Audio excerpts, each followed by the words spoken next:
Welcome. Today we'll solve the classic cow grazing problem using geometry and calculus. Here's our problem. A cow is tied to a post at the corner of a rectangular field. If the rope is 10 meters long, what's the maximum area the cow can graze? Let's start by visualizing the problem. Here's our rectangular field. The cow is tied to a post at this corner.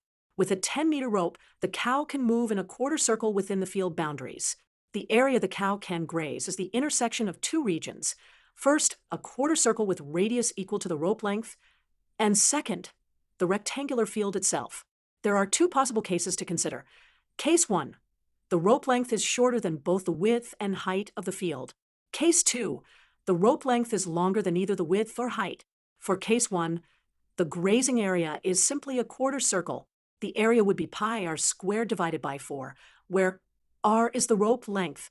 With our 10-meter rope, that's pi times 100 divided by 4, or approximately 78.5 square meters. For case 2, we need calculus to find the maximum area. Let's say the field is 8 meters wide and 6 meters high. Now, part of the quarter circle extends beyond the field boundaries.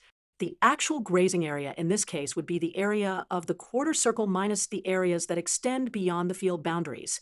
We can find these using integrals. For our specific problem with a 10-meter rope on an 8 by 6 meter field, solving these integrals gives us a maximum grazing area of approximately 48 square meters. And that's how we solve the cow grazing problem.